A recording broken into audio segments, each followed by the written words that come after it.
Mark Cox Show. Follow the show on Facebook, facebook.com/The Mark Cox Show. The U.S. aircraft carrier, the USS Carl Vinson, is making its way back to the waters off the Korean Peninsula. Officials here in Seoul, South Korea, say this is a sign of the gravity of the situation, the provocations that are coming from North Korea. U.S. officials in Washington say that the Vinson is returning to these waters directly as a result of those provocations. That was a CNN report from this morning, and a lot of people see this as, I don't know, maybe a ramping up of the situation or showing how serious the United States really is with the fact that there's a new sheriff in town. We're joined right now by Bruce Klingner. He is a senior research fellow for Northeast Asia at the Heritage Institute and a former CIA deputy division chief for Korea. Bruce, how are you? Very good, thanks. Good to have you back on the program. What's your take on what we know about how Kim Jong Un might react to the bombings of Syria and what he perceives to be as this threat from the U.S.? Well, there's actually a lot of uncertainty and a lot of unpredictability about what Trump will do and how North Korea and China will respond. In looking first at the Syrian attack, which was a surprise, what we had was a very quick change in U.S. policy from Trump saying he wouldn't intervene, and indeed during the campaign warning against intervening, to, based on a singular, horrendous chemical attack, changing his policy. And former Obama officials said, we never could have done this in 48 hours, so they actually are commending Trump for not dithering like Obama. That said, North Korea responded, I think, as predicted, is that they said, well, this is exactly why we need North Korea or a nuclear weapon. In the past they've said we will not be Iraq, we will not be Serbia, we will not be Libya, which the U.S. bombed because they did not have nuclear weapons. So over the weekend, Pyongyang affirmed it would maintain and its nuclear weapons program, which we're expecting perhaps another nuclear test and perhaps even another long-range missile test. How they'll interpret the CVG, well, we're not sure, and indeed we're not sure what Trump's intentions are. It could just simply be, as South Korean officials have said as well, we're expecting more provocations. There's a big anniversary coming up in North Korea, so maybe they'll do a missile test, and we want to make sure we have enough forces here to deter any subsequent actions. Or is this a precursor to a Syrian-like strike? We don't know. I think it's more the former than the latter, though. Yeah, is it even possible to guess how this guy might react? I mean, he seems unstable. The Kim Jong Un. I worry with a carrier group out off the coast there. He fires another missile, and it doesn't go more than about 30 miles and risks coming close to some of those ships. You just never know what he's going to do, right? Right. It's and that's the thing is you have some who will say, look, if we do what would be called a preventative attack, where we're preventing them from acquiring a technology as opposed to a preemptive attack, which is if we think they are about to attack us, we preempt them. Some would say, look, he's not going to respond. He's too fearful of what the U.S. would do.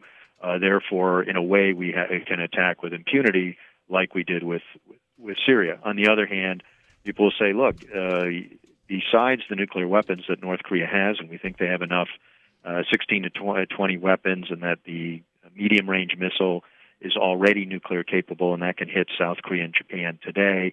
They also have a million-man army forward deployed near the DMZ, and any kind of response or any kind of attack on North Korea could trigger some kind of response against South Korea. So, it's, again, you have folks who say, look, we can do what we want. Others would say, save preemption for an imminent North Korean attack or an actual attack, lest you needlessly risk an all-out conflict on the peninsula. We're talking to Bruce Klingner from the Heritage Foundation. I just saw an update that there are reports that Chinese troops are deploying along the North Korea border. Is that a surprise?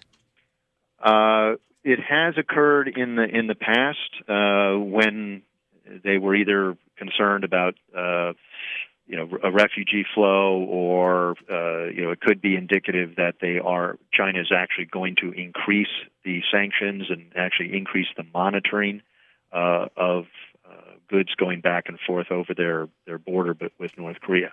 Again, if you go down these are signals of a imminent attack, that would play into it, as well as all the statements by senior U.S. officials of the clock has run out, all options are on the table.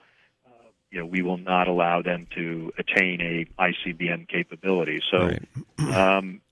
North Korean or the Korean Peninsula is always a pretty nervous place, and now the nervousness is going up a bit. That's the truth. Bruce, what about wasn't there a recent defector from North Korea? What did he give any insight to the U.S. on this leader? He had some pretty sort of scary predictions. Not only that Kim is determined to complete an ICBM capability by the end of the year, and that he wouldn't negotiate it away even for $1 trillion or $10 trillion.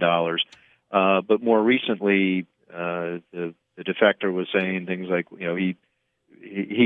Kim would be willing to risk an attack on the U.S., et cetera. Now, I think he's going a bit too far on his comments there. But again, there's, as people have said, even a tactical situation can go strategic in the blink of an eye on the peninsula, and we're always on the knife edge of a crisis. So, there are times when either North Korea does a launch or a provocation, or during the annual South Korea-U.S. military exercises, or when North Korea ratchets up threats, often in response to, say, a UN resolution, or now, given the Syrian attack, the tensions go up a bit higher. Now, we've had previous times, like when George Bush attacked Iraq, and North Korea felt that they might be next, and obviously they weren't.